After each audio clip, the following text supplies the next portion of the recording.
Hello, everyone, and welcome to yet another episode of Social Media Branded with, and the host Theo Bransell. I'm an entrepreneur, speaker, author, and the founder and CEO of the business Social Media Branded, where I help businesses get more leads and get higher conversions to be able to bring in more sales to their business. And today I am extremely blessed to have my special guest, Frank McKinny. How are you, Frank? Oh boy, good evening, Stockholm, Sweden, or Sweden. I'm actually, let me show you where I am. I'm gonna spin this around real quick. I'm at the house I just finished here on the ocean. I don't know if you can see that. Yeah. That's a house I just finished not long ago, a $14 million house that I built on speculation in Palm Beach. So it's 11 o'clock in the morning here, and I'm excited to give you and your viewers all the energy I can for the next hour or so. So, for the people who don't know you, Frank, you are a real estate artist, a six-time international bestseller in five different categories, ultra marathon runner, and also a philanthropic capitalist. And you are the creator and founder of the Caring House Project. And by the end of 2020, you will have built 27 self-sufficient villages, right? That's In Haiti, yeah, 27 self-sufficient villages in Haiti. That is one of the most important things that I've ever done in my life. And I hope we get a chance to talk a little bit about why, when it comes to branding, why your spiritual highest calling will enhance your personal brand. yeah. I couldn't agree more with that. So I wanted to start off in. Usually, people ask about your story and what you do, but I want to start off with a kind of different question, which is basically, what are your three greatest accomplishments in your life? It doesn't have to be in business; it can also be in personal life.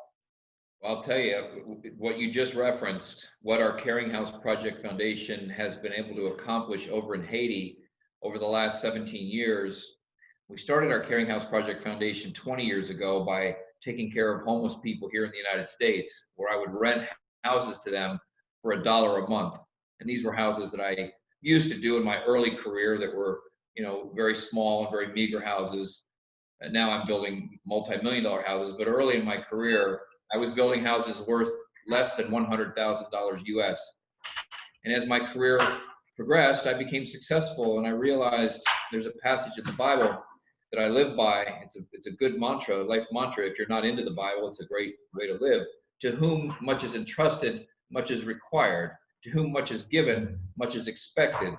And so by building 27 self-sufficient villages in the poorest country in the Western Hemisphere in the last 17 years and housing 12,400 children that were eating, I'm going to use a prop, my mask, that were eating mud patties flavored with bouillon and lemon juice. So to know that we've saved the lives of countless children, really affected generations now going forward in the poorest country in the Western Hemisphere, is likely my greatest accomplishment and will be much more of my legacy than these beautiful houses that I've built or books I've written or races I've run. That would be the first thing. The second thing would likely be my family, my daughter. I raised a beautiful, I only have one daughter, 21 years old. She was president of Penn State University, which has 46,000 kids in it. Well, not kids, young adults. And to see her turn into the young woman that she has is one of my greatest accomplishments. And the last one, so none of these are going to have to do with business. The last one is I have finished the toughest foot race in the world 7 times. And this is the toughest foot race according to the National Geographic, not my claim. It's 135 miles nonstop run through the Death Valley Desert in California, where the daytime temperatures are 125 degrees and the pavement is over 200 degrees. Oh. And so there are only 100 people that are invited around the world to come to this race. You have to be invited to come.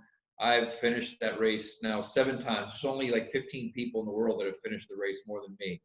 So those would be my 3 greatest accomplishments, and we didn't even talk about business. Yeah. Can I ask you why ultra marathons and why Badwater, the Badwater marathon? Okay, every answer I give you today will have relevance to the person watching, not Yeah, just my story. I think it's very important. yeah, So in life, we have insurmountable, incomprehensible, and impossible things that lay themselves on our heart.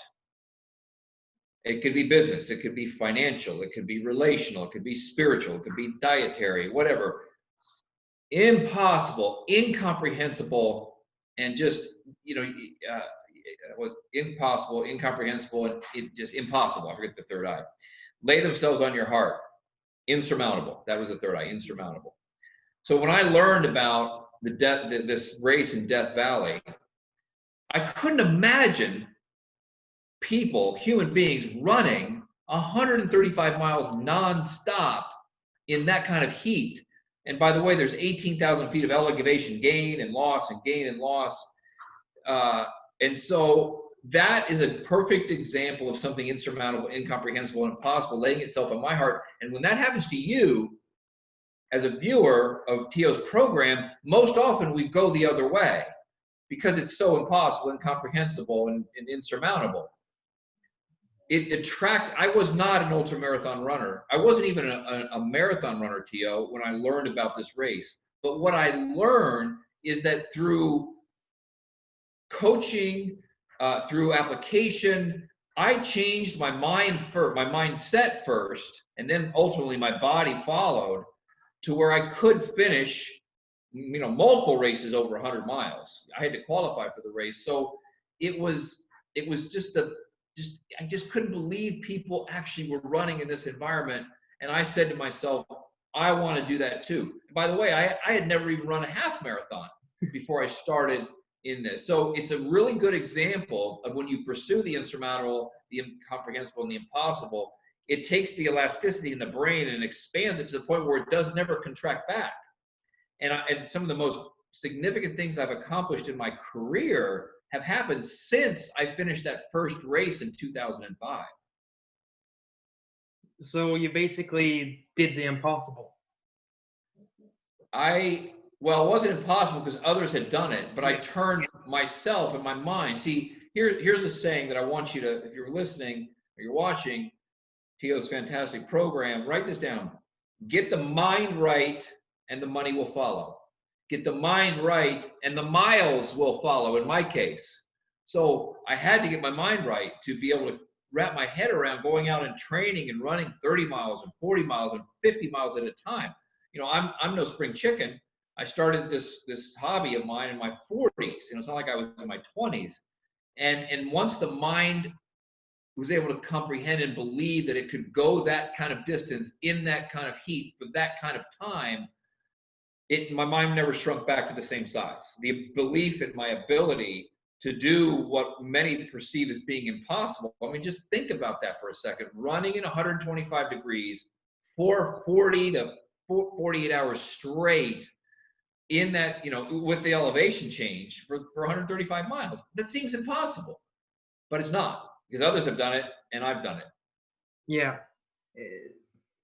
And there's nothing more in life that is more true than that if your mind is not right, then you won't be able to succeed on whatever you want to do, really.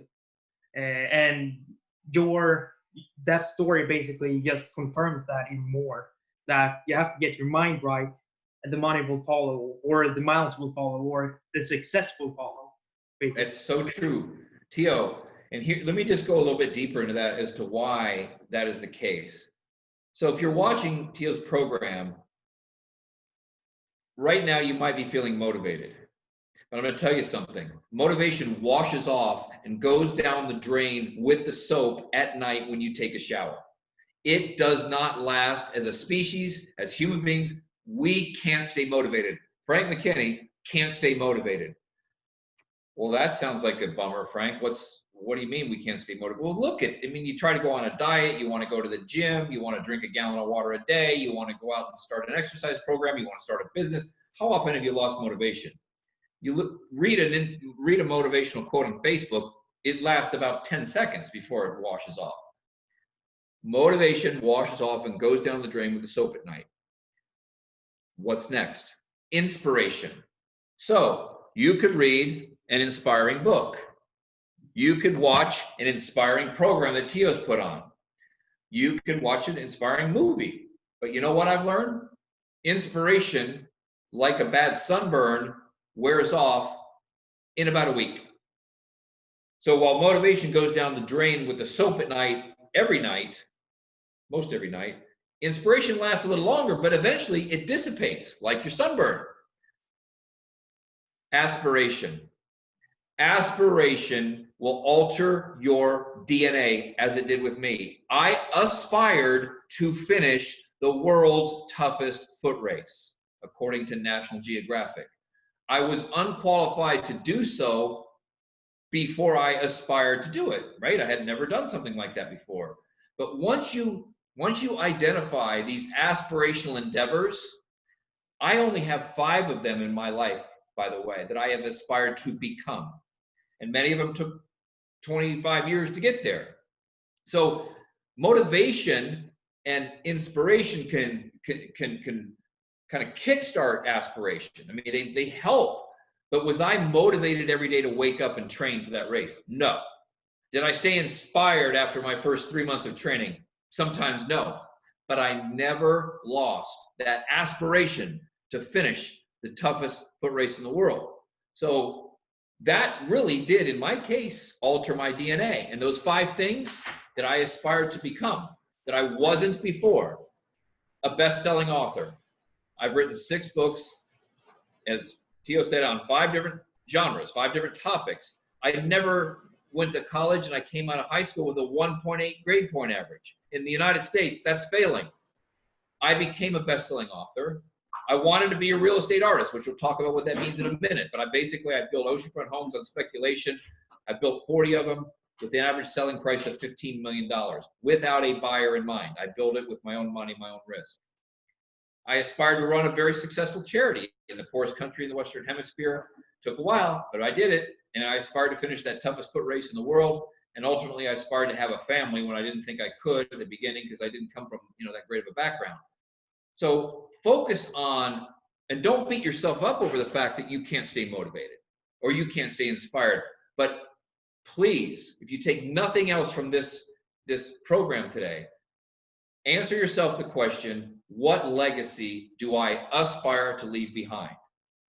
Who do I aspire to emulate? These are fun things. Identify them, and then if it takes 20 years to get there, you won't lose your aspiration. You'll lose motivation, you lose inspiration, but you'll never lose aspiration. Yeah, that's I've basically explained and started to understand similar, but instead of aspiration, I've used the word drive.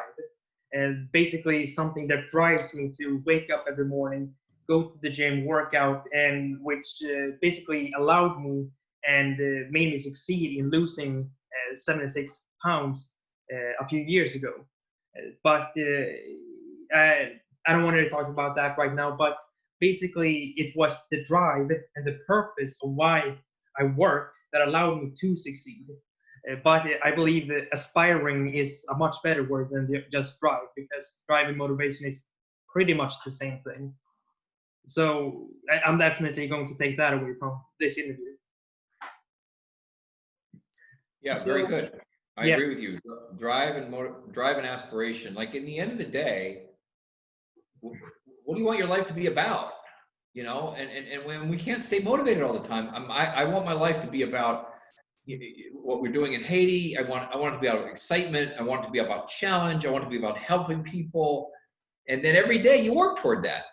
It's okay to not be motivated every day. It's okay to hit to roll over and wear your pajamas all day, once every now and then. But don't lose, like Tio's drive to lose, 76 pounds. He had that in his mind. Maybe he didn't have the number in his mind, but he had a health goal, a fitness goal. I want to feel better when I wake up and not feel terrible because I'm overweight. Once he attained that, he aspired to do that. He did it. And so now the sky's the limit with him. because he's done something that he put his mind to. Yeah. And I'm incredibly blessed to have done that at a really young age.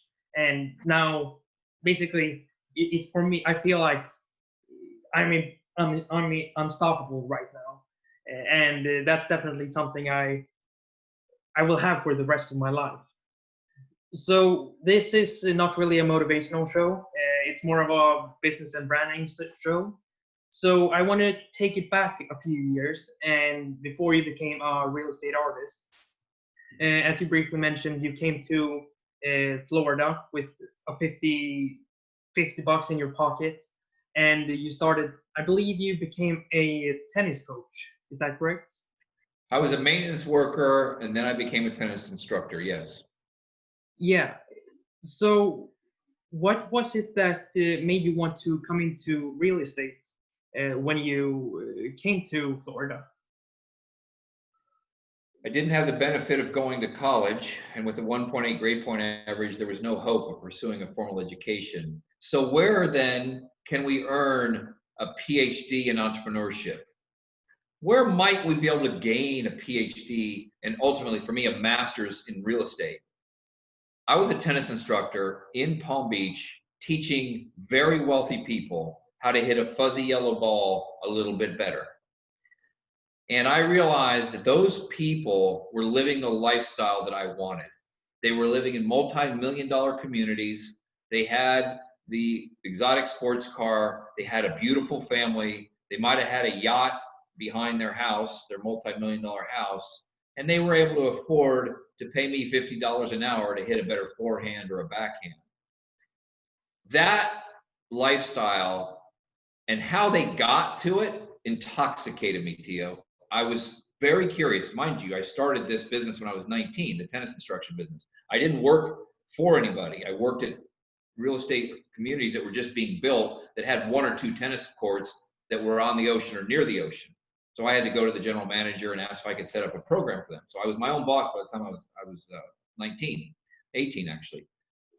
And Tio, I earned my PhD in entrepreneurship over about a 2.5 year span teaching the ultra wealthy how to play tennis. How? So you always want to learn from people that are more successful than you. You'll learn more from them than you will in any book or any class you'll take at a university. Those people paid me for an hour's long tennis lesson. I made sure they were tired after 45 minutes. I made sure that they couldn't finish what they paid for. And they had to sit down, and I brought them a cold bottle of water and a towel. And for those last 15 minutes, pick their brain, ask them the question, how did you get here? How did you get to afford the $1 million house and the $100,000 car and have the beautiful wife or handsome husband and the children and the yacht? And the answers that I heard over a long period of time was, well, Frank, I was a very successful trial lawyer. I won a lot of money in court and at the settlement table. But when I won my first case, I invested in real estate. Well, that's fine. You hear that once, but Tio, I heard a real estate related anecdotal story almost every single time I asked the question.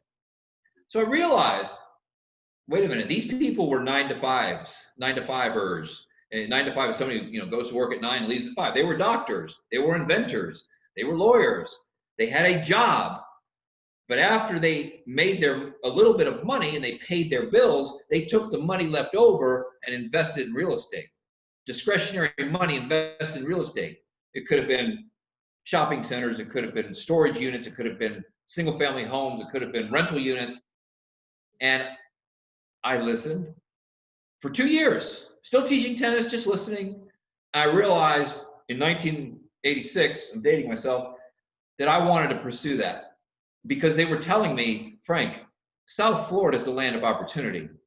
There's over 1,000 people that move into Florida every single day from all over the world. You need to provide housing for these people. And so I did. I bought my first house. It was a crack house, a really, beat up old house in a bad part of town, and fixed it up and sold it and made $7,000. And Tio, I haven't looked back since. And I want to make it very clear, for the first 5 years of my career, I didn't buy, renovate, and sell a house worth more than 100,000 US. So if you remember Malcolm Gladwell's book, Blink, well, maybe you don't have to remember it, but in Gladwell's book, Blink, 10,000 hours to be an expert at anything in life. 10,000 hours. Do the math. 10,000 divided by 2,000 hours a year is 5 years to become an expert. It takes about 5 years to become an expert. And wouldn't you know, for the first 5 years of my career, I didn't do a house worth more than 100 grand. Then eventually I graduated. I did a 2.2. I went from 100,000 to 2.2 million, by the way. I did nothing in between. And since that first $2.2 million house in 1992, we've done 40 some houses with an average selling price of $15 million. So real estate is the single greatest wealth creator in the history of the United States. I would imagine it's the same in other countries. And it's tangible. It can't be, nobody can rip it off. Nobody can run away with it. Nobody can create fraud. I mean, it's not like stocks where it fluctuates all the time. It was the best advice I ever got. And, you know, I've been successful with it for 30 years. Yeah. Can I ask, what was it, something you did consciously, or did you plan it basically to make them tired and then sit down and talk to them to basically then figure out what was it that they did to become successful? Did someone tell you to do it, or did you figure it out by yourself? Did someone tell me to do what? Say again? To basically make them exhausted so you can sit down and Oh, talk. no. That was me. No. I just said, here's why I had to do that, Tio, because I'm teaching 8 hours straight in a day, right? So if you were very successful and you drove up to your tennis lesson in a Ferrari and you had a beautiful house and all the other yachts and wife, you drove up in that Ferrari. Well, guess what? When you're done, I got to teach somebody else. And then after you, somebody else. And after that person, I had no time to sit and pick their brain. The only way I could do it was tire them out, do my best to tire them out after 45 minutes. So at least I had 15 minutes of one-on-one time. And most successful people have no problem sharing their secrets to success. Was it basically that you wanted to talk to them, and that's you figured out how to do that, basically? Yeah, I was, like, I used the word intoxicated. I mean, I really was. The life that I came from, Indiana, a tiny little state, and I lived in a tiny little town. I was basically brought up on a farm. So Palm Beach was foreign to me, and this kind of money was foreign to me, and the lifestyle was completely foreign to me. So I watched TV at night, and I would learn a little bit there, but there was no internet or anything. So, and I read books, but still learning from people who my jaw would drop when they would drive up to their tennis lesson in their Mercedes. So, and I have no problem asking the question. Now, not everybody shared. Some people didn't want to talk, but I wasn't afraid to ask. Yeah, the reason why I'm asking is because it's great to get exactly what you did, but it's basically, and it's great advice for someone who is coaching people in a sort of sport where you pay for their time, where I were to coach you and you paid me for your time. But the reason why I ask is because to understand your thought process, why you did what you did. I did it. It dawned on me pretty early that even though I was making $100,000 a year as a tennis instructor, and at age 19 or 20, that's a lot of money. I bought a Ferrari, when I was 21 from teaching tennis, not from real estate. And it was a used Ferrari. It was in bad shape, and I bought it from one of my tennis students. It was a stupid purchase, but nonetheless, I bought it because I wanted to have it. I realized really early on, Tio, that there was a limit to how much money I was going to make on the tennis court. Really, I mean, if you think about it, if I'm working 50 hours a week, times $40 an hour, it's $2,000 a week times 50 weeks. I mean, 100 grand or maybe 105 grand if I raise my hourly rate by $2. I mean, there was a limit. I have friends that are my age that are still teaching tennis that look like raisins. They've been out there so long, and they might be making 125 grand a year, but there was a limit. And so that's why I started asking the questions, how do I get out of here? Not that I wasn't happy, because mind you, I couldn't go to university, but I wanted more from my life, and they had what I wanted. Mind you, at 19 or 20 years old, you're very impressionable. You're very materialistic. You're very consumeristic. So when you see a Ferrari or you see a fancy house and a beautiful wife, you're like, oh my goodness, I want that. And I knew that they had the secret. Okay, yeah. So basically, the desire to have more made you figure out a way to basically become creative and figure out a way to get their attention and tell you basically their secrets. Their secrets, yeah. And you know what? At the time, I was very happy with the job I had, and maybe I would have chosen to stay there, but it was so interesting, the answers they gave me. And it was so encouraging to me to get started in real estate that I chose to leave the tennis court and start my real estate career. Yeah, that's a great story.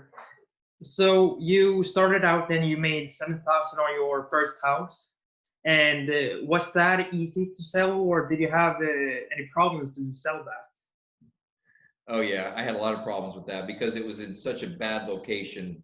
You have to remember, picture yourself in South Florida on a tennis court with a beautiful woman, and you're holding her around the waist and you're showing her how to hit a forehand, and you get to do that every day, and you get a nice tan, and you're basically being paid cash money, so there wasn't a lot of taxes I had to pay. And then you take all the money you saved, because I didn't borrow, I didn't know how to go to a bank, and nobody wanted, all the money I saved teaching tennis, I went and bought a house in a really bad part of town that was falling apart. It had cockroaches, it had rats, it had termites, and I had to wear a mask. I mean, it's funny now we wear masks all the time, but I wore a mask to go in that house because it was so horrible. And I thought to myself, what the F did I just do? I just blew all the money I saved baking out there on the tennis court, teaching tennis, on this crack house. So I made not so many mistakes at the beginning, but I ended up making $7,000. And I'll tell you what, it could have been monopoly money, meaning I was so proud of the fact that I validated a concept, being buying an undervalued piece of property, adding value to it like nobody else, marketing it like nobody else, and selling it for a profit. And $7,000 was countless hours out there in the sun teaching tennis. So I realized, even though you made a lot of mistakes and this was a really bad house to buy and all this, you've got a knack for this. Like, you can hone this skill. And for those 5 years on properties worth less than $100,000, I honed my skill. I became an expert at the craft of real estate, which gave me the confidence then, Tio, to move up the price point ladder. Okay, so it wasn't like basically a risky. It wasn't like that. It was uncalculated why you moved up the ladder of the worth of the properties that you bought and sold. You know what? To make the biggest jumps in life. Now, I am a very calculated person, and so yes, most of my risk in life have been very calculated. To make the biggest leaps in life, you've got to take uncalculated risks. And so what I mean by uncalculated, I was uneducated. I couldn't calculate. I didn't know any better. I would do my best, and hopefully I bought the property right. By the way, in real estate, you make your money the day you buy, not the day you sell it. You make your money the day you buy your real estate, not the day you sell it. So I was really hyper focused on making sure I bought it right. Because if I bought it right, I could make a few mistakes. I could go over budget a little bit, or I could take a little longer to sell it. But as long as I bought it right, I felt like I could make a profit. And on most of them I did. I mean, some of them I lost money on. I didn't make money on every deal.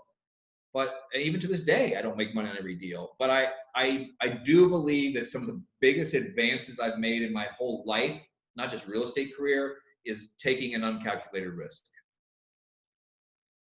Okay.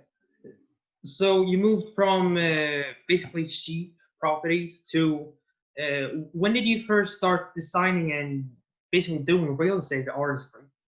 Oh, I did that from the very first project, Tio. I really, here's the big statement, and then I'll give you the detail. Build your reputation first before you build your bottom line. build your reputation before building your bottom line. And what that meant was, I'm going to spend a little bit more on my renovations. I'm going to make my little first-time home buyer houses nicer than anybody else's on the block. So what does that mean? I compressed my margins. My margins were thin, but guess what started to grow? My reputation, my confidence, my belief in the craft. So while I didn't make a lot of money on $7,000 on my first deal, by the time I left the $100,000 price point, I was making $25,000 per $100,000 deal. So it was the same price. I just got better at the craft, so that when I jumped up to $2.2 million, it was just another zero. I mean, it really just added a zero to what I had been doing before. The application was still the same. The finishes were a little bit fancier, and the address was a little bit higher brow, but the application, I always made my houses the nicest on the block because the reputation was important to me. Did you do that instinctually, or did someone teach you first reputation, then bottom line? Some of the people that I was teaching tennis to would make sure that, that there too many people in business cut corners. Too many people are just about the bottom line. That's why I was referred to, I didn't make this up myself, I was referred to by the Wall Street Journal and USA Today as a real estate artist. Because if you think about it, and I implore you, if you're watching this program, take an artist approach to whatever it is that you do in life. And what I mean by that is, if you're an artist and you're going to the art store to buy supplies, you buy your palette to put your paint in. Are you going to buy the cheapest palette? Are you going to buy the watered down paint? Are you going to buy a paintbrush that's made out of, sheep's hair? Or are you going to buy the one that's made out of camel hair? The better brush. And an artist never skimps on his art. An artist puts their full passion and whatever money they need to spend into the canvas into that piece of art. And so I can't sing. I can't play an instrument. I'm starting to paint, but for the most part, I can't paint very well. So anything that you would typically think would be associated with artistry, I wanted to do, but I don't have the talent for it. I have a real significant talent for three-dimensional art, building art on that sun-drenched canvas known as the Atlantic Ocean I just showed you. So yes, I implore you to take an artist approach to whatever line of work you're in. It will make for a fantastic career and also a wonderful quality of life. Yeah, and that's I don't know what to say. It's just a great tip that not a lot of people learn in business. It's basically, when I think before, when I've thought about business, it's money, money, money, money, money. But now, thanks to you, I started to think a little bit more that it's not just about the money. It's something more. The money will follow, Tio. The money, if like I put like this house, you could go on to, by the way, if you want to go and you're watching, go to 3492 S Ocean, S is in Sam, 3492socean.com. You can take a tour of the house I just finished. Take a look. I've got stuff in here that you won't find anywhere else in the world. Did it cost me more per square foot than of my competitors? You better believe it. Will I get more per square foot when I sell it than my competitors? You better believe it. Will I be written up all over the world for the beauty and grandeur and opulence that I do as a real estate artist? You better believe it. And what does that do? It creates demand for my next project. Even though this is my last one, I've been doing this so long, I'm actually retiring after this one, moving on to something else. But my projects, they are something, I'm very proud of them. I don't become attached to them though. The true joy comes when somebody pays me. Because remember, while I'm talking about artistry, I'm a businessman first and an artist a distant second. It has to make business sense first. The formulas that I apply to my profit margins, that has to come first, and then the artistry will follow. Yeah, and that I applaud you for doing, but also I encourage everyone to also start taking that approach to whatever they are doing. And that's definitely something I'm going to start doing with my own life and my own businesses. So let's talk a little bit more about the branding, marketing, and also selling. So the first house, you haven't really changed your approach to how you build houses. You've always taken the artist approach to whatever your house you come to. Uh, have you have you been aware of branding and marketing and selling since the start, or has that been something you've learned during the journey, Well, basically? yeah, no, that is something that you learn, but the sooner you learn it, the better. And what I've realized as I was starting to be written up in, magazines and be on TV, that that real estate artist category I was the only one in it, right? And so in a competitive industry, every industry is competitive. I mean, unless you're going to the moon like Elon Musk, there's competition everywhere. So, I mean, if you strip it all away, I'm in the housing business. How boring is that? How competitive is that? It just, there's nothing fancy or sexy about that. I thought, you know what? I need to, and you need to set yourself apart in a rather crowded industry. That's the beginning of branding, is the thought, how am I going to set myself apart in a crowded industry? I want you to write this down and I want you to focus on it. There's another thing I want you to take away.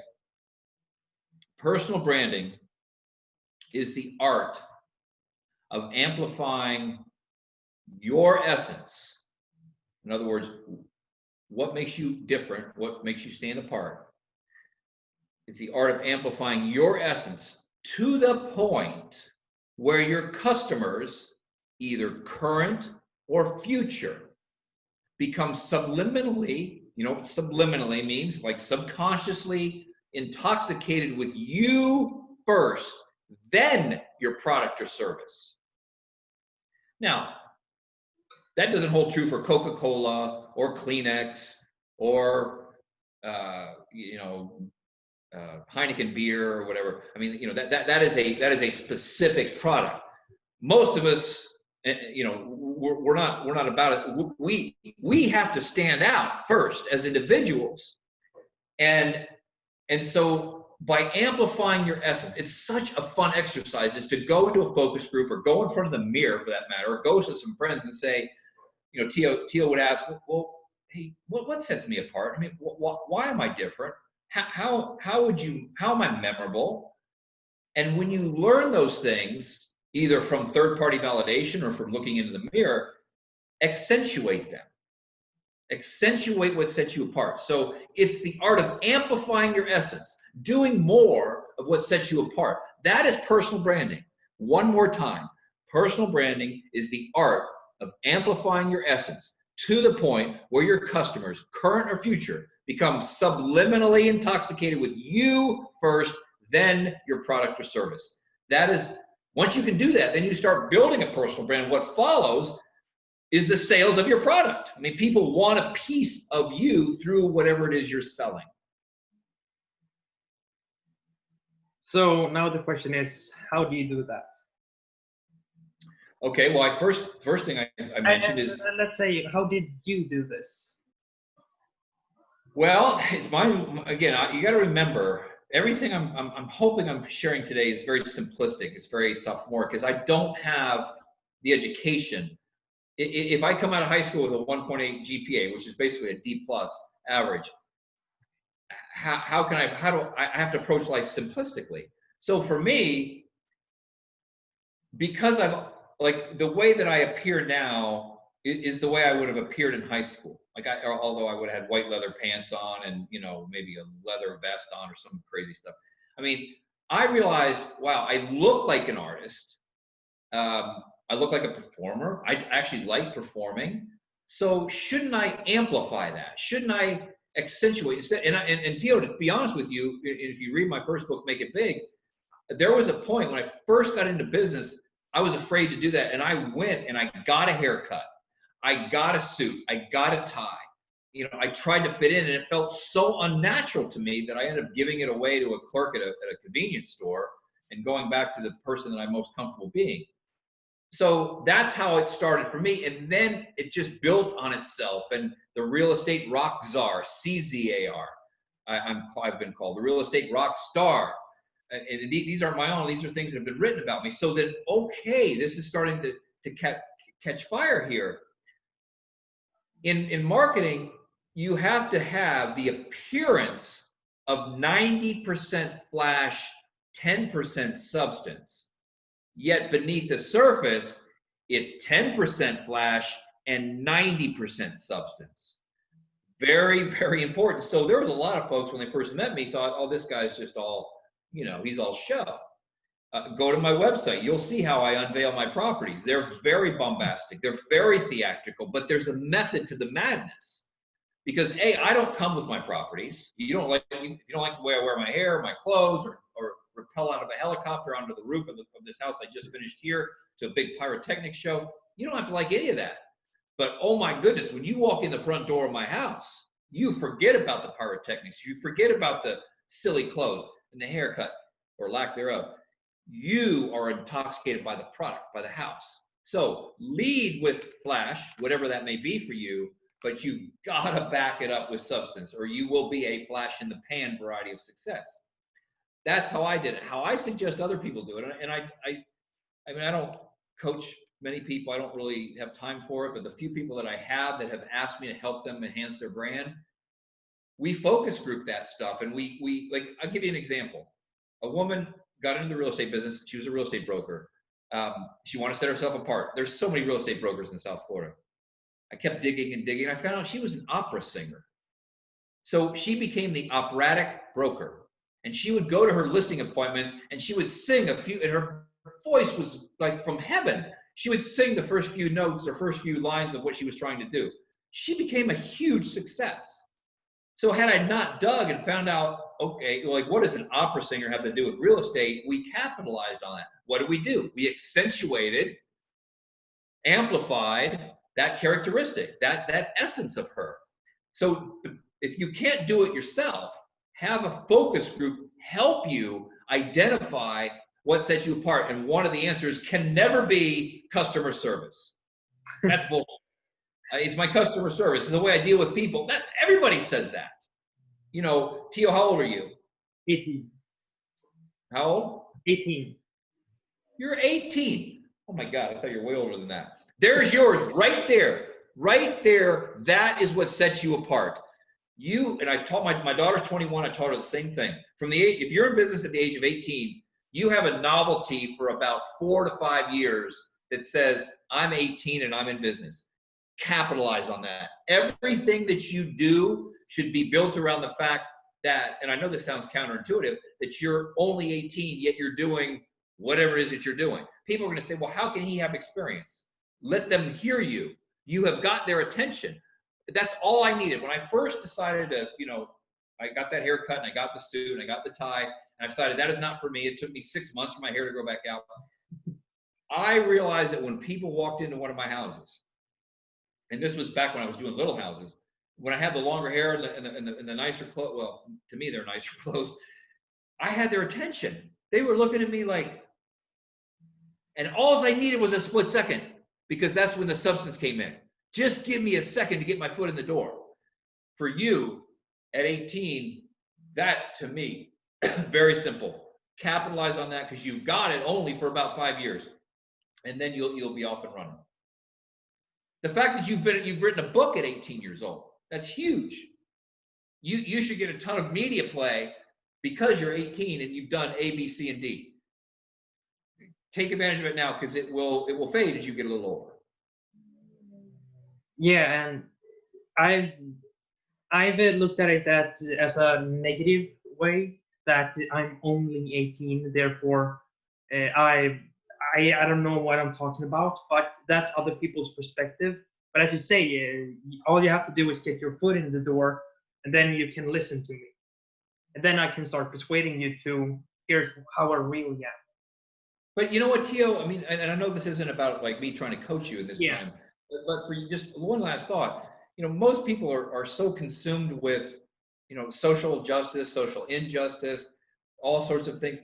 You're a good example you're a shining example, actually, of how free enterprise and capitalism can solve problems like social injustice. We need free enterprise and capitalism. We need people like you at 18 years old that aren't ashamed of being a capitalist. most people your age, I'm just going to tell you, are running the opposite direction of capitalism. My daughter, being in college, experienced firsthand. But that's where people will perk up and they'll listen to you, even though they may not agree with you. They will agree with the fact that, well, they will listen to you based upon the fact that I know for a fact free enterprise and capitalism is what we take over to Haiti to solve the problems over there. So you have the world by the horns. I'm really proud of you. Thank you. So getting back to more what we can give to the viewers. So basically, what you're saying is find a way to stand out and then basically capitalize on that. So take that split second that you have the attention and basically rope-a-dope them into you basically. Yes, do more of what sets you apart. It's not hard. It won't be hard for you to identify that. And that may change over your life. Like Tio, some of the things you may do may become different and you'll accentuate that. But that's the only way you'll become memorable. And you'll become forgettable if you don't have the product to back it up. Oh, that guy was all flash, no substance. No. You might as well just be a boring old person and at least you have a good product. But there's too much competition today to just rely on a good product or a good service or a good whatever it is. You've got to set yourself apart. Yeah, and that's a key thing that I really hope the listeners will take away from this.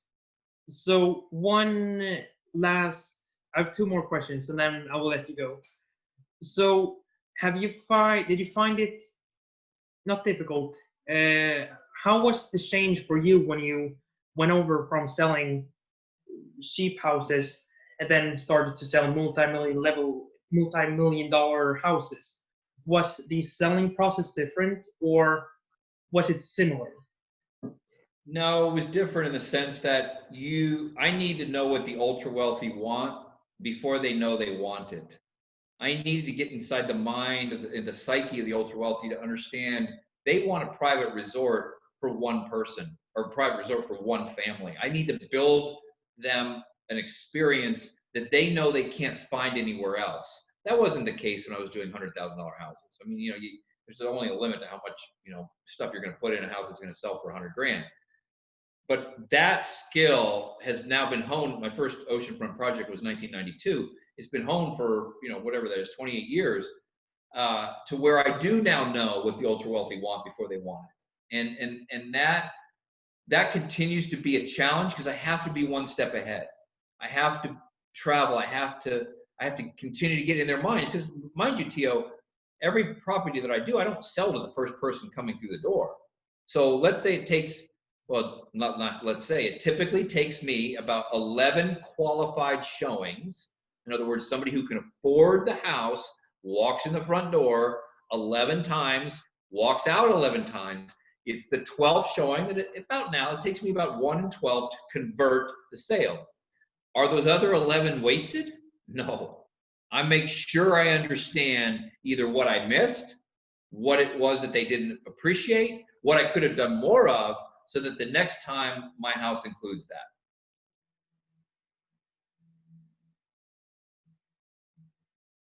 No, I mean, I'm just processing it and trying to understand it.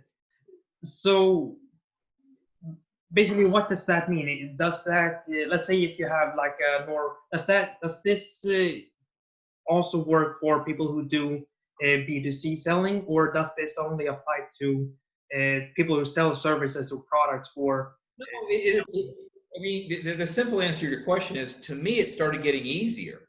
You asked me, was it harder? What was the big change? I had to deal with less. Like, if you do the math, I've done 40 some houses in 28 years. It's like a house and a half a year. It's not a lot. 40 houses sounds like a lot, but when you spread it out over 28 years, it's not a lot. So my quality of life went up when I went to school on those different price points, and it became easier to the point where now I set the trend. I set the architectural trend. I set the design trend. People look to me for that instead of me looking to them for that. So the key at any age, and I'm assuming people are watching this that aren't all 18 years old, is to just get started. take the risk. Risk, the single greatest thing, or the second greatest thing you can take from today's program, fear is associated with the thought of taking a risk, not with the actual taking of the risk. So most of you who are saying, wow, that guy's must be fearless, I am not fearless. I feel afraid every day of my life. I just don't let fear stop me. It's a big difference. If you don't have fear running through your veins when you're contemplating a big project or a big change, then you're insensitive to the reason that God gave you the sensation of fear.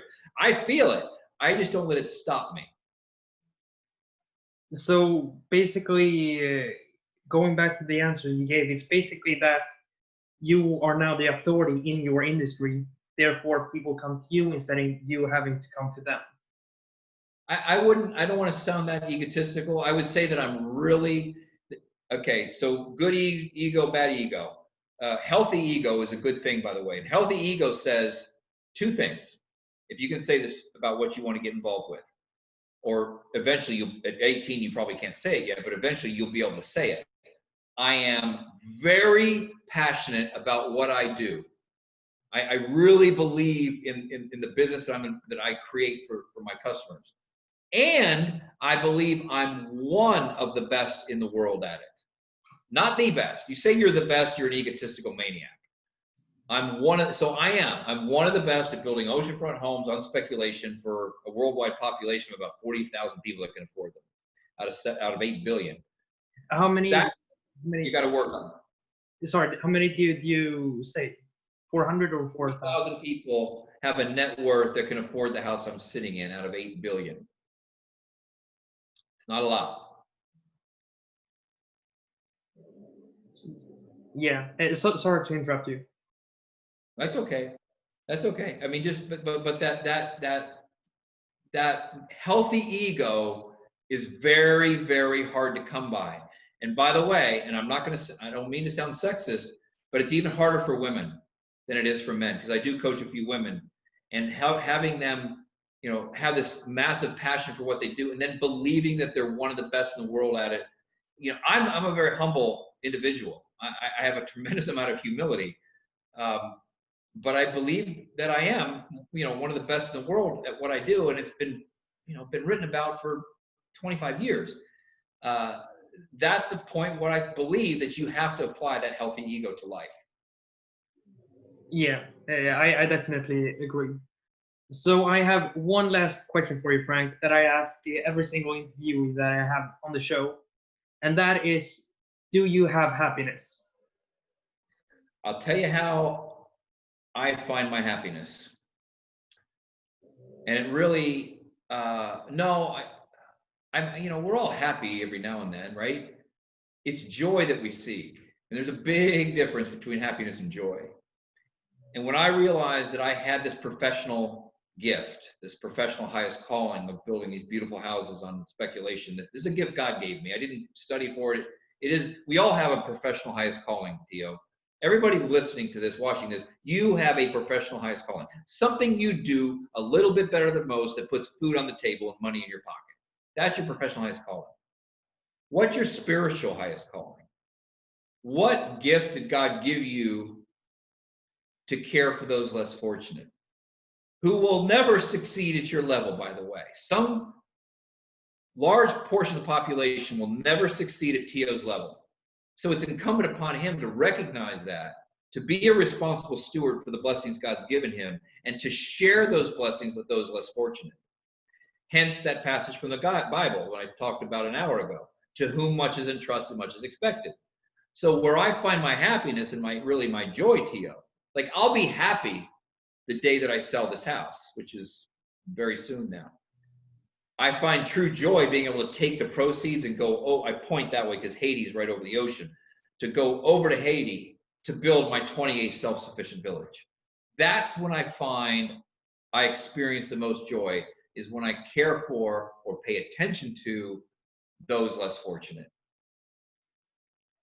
Yeah, and there you have it, folks. I'm really thankful for you being on the show, Frank, and I really hope everyone here got something from the interview. I know I did, and I'm definitely going to rewatch it and going to learn a lot more. So, Frank, do you have anything else you want to say to everyone that's listening? Yeah, if you don't mind, I would encourage people to go to my website because it's like Disneyland. I mean, there's so much stuff on my website, frank-mckinney.com. So it's Frank with a hyphen, McKinney, McKinney.com. You can see the houses that I've built. You can take not virtual tours, real tours of the houses that I've built. You can go to Haiti on my website and see the 27 villages that I've built. You can read a sample chapter from every single one of the books that I've written. You can go to make a donation to our Caring House Project Foundation. I mean, it's just, it was called like the Disneyland of websites because there's so much to do there. If you can't remember everything I said, or after you've rewatched it, you want more, I would really encourage you to go there and take a few rides on those rides at Disneyland and enjoy yourself and, support our work over in Haiti. I love supporting young people. I had no idea Tio was 18 years old. I'm so proud of the fact that he's doing this. But I would love to have your support for what we're doing for the poorest of the poor. Hey, I'm going to link it so people can go directly to it, so people don't have to type it in. So, thank you, yeah, everybody. I encourage everyone to do that, definitely. And that's it, everyone. So Take care, everybody. take care. Bye-bye.